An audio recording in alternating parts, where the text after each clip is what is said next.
have you filled up lately? Gas prices are climbing. If we have a little high oil prices for a little while. The price of oil has hit $90 a barrel for the first time in nearly 2 years. Canadians are feeling the pinch at the pump as the conflict in the Middle East continues to drive up gas prices across the country. Experts say these higher gas prices could last for weeks, even months, depending on how long the crisis continues. Conflict in the Middle East is driving up prices at the pumps here at home.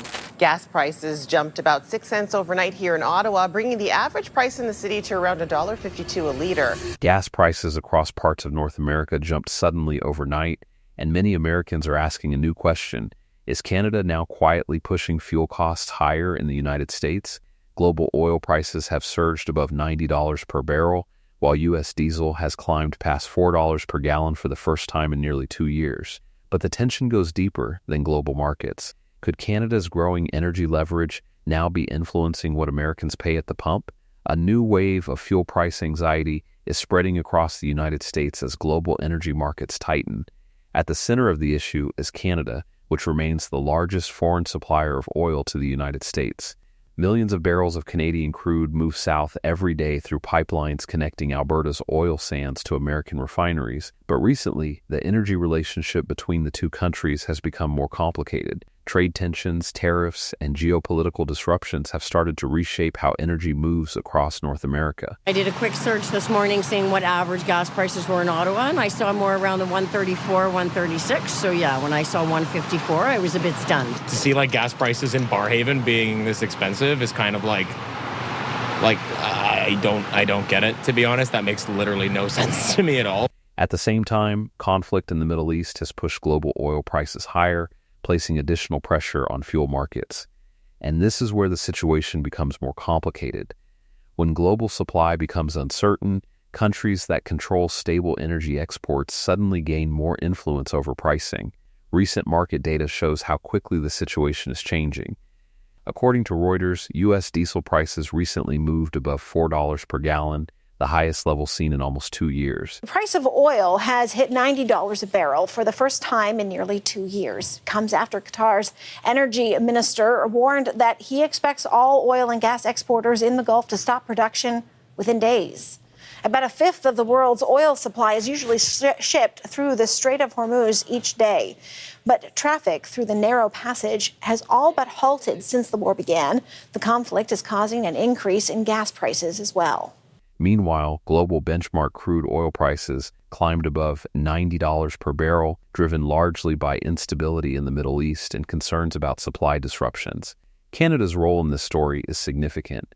The United States imports roughly 4 million barrels of crude oil per day from Canada, making Canada by far the country's largest external energy supplier. But policy tensions have also entered the picture. Absolutely not. It's true that there is great demand for Canadian oil and for Canadian LNG. Canada is the world's fourth largest oil producer, but 98% of its crude is shipped to the U.S.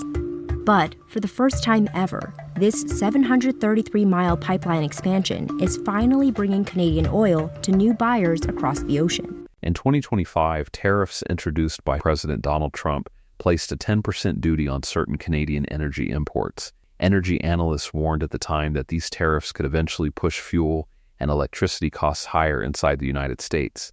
Canada has also demonstrated that it is willing to respond during trade disputes. For example, the province of Ontario previously announced a 25% surcharge on electricity exports to several U.S. states, showing how energy flows can become part of political negotiations. Today, we're moving forward with a 25% surcharge on electricity exports. For the 1.5 million American homes and businesses that Ontario powers, homes and businesses in Minnesota, Michigan, and New York. But that is only part of the story. For decades, Canada and the United States built one of the most integrated energy systems in the world. Pipelines stretch across the border, electricity grids connect major regions, and refineries in the United States rely heavily on Canadian crude oil. This relationship helped keep energy markets stable for many years. Canadian oil producers benefited from guaranteed access to the large American market, while the United States gained a reliable supplier located just across the border.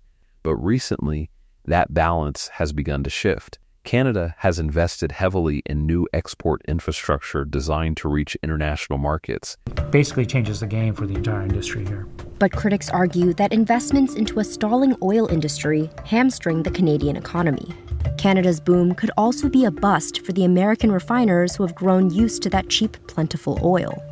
Here's what's at stake for the astronomically over-budget Trans Mountain pipeline expansion and what it could mean for Canada's global ambitions and the world's energy markets. Projects like the Trans Mountain pipeline expansion now allow Canadian oil to move toward the Pacific coast where it can be shipped to buyers in Asia.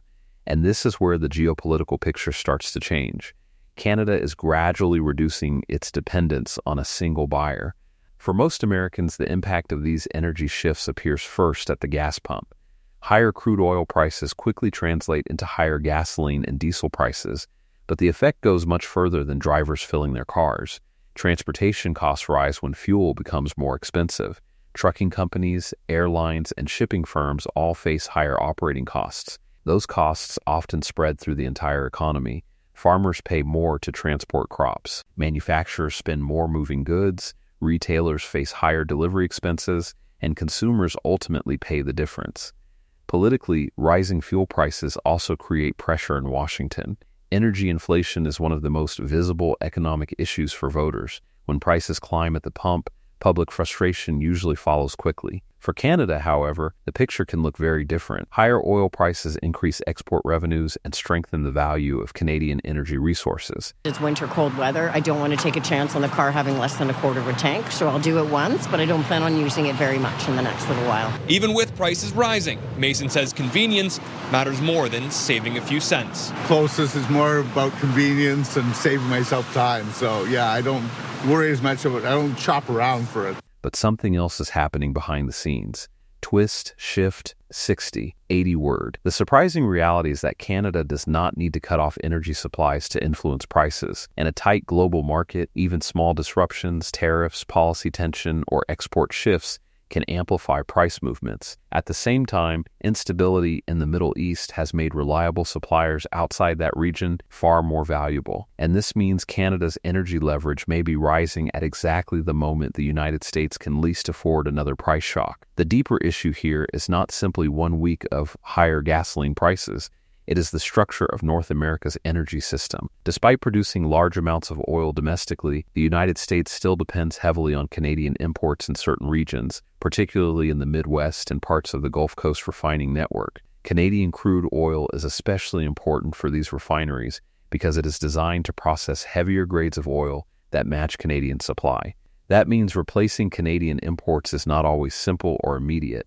And this is where trade policy can create unexpected consequences. When tariffs or political pressure target energy imports, the goal may be to gain leverage over another country. But in an integrated market, those actions can also raise costs at home. Canada appears to understand this dynamic well. Over the past decade, Canadian policymakers have worked to diversify export routes and expand access to global buyers. New pipelines, LNG terminals, and shipping routes toward Asia have gradually reduced Canada's reliance on the U.S. market. If that trend continues, Canada gains something extremely valuable in global energy markets: flexibility. And in times of supply disruption, flexibility often translates directly into pricing power. So the story behind rising gas prices is larger than a single overnight increase. It reflects the fragile balance inside global energy markets and the deep connection between Canada and the United States. As oil prices remain elevated and geopolitical tensions continue, energy trade between the two countries may become even more politically sensitive. For American drivers, that means fuel prices could remain unpredictable. And the biggest question going forward is simple. Will Washington and Ottawa manage their energy partnership carefully, or will political tensions turn one of the world's closest energy relationships into a new source of price pressure?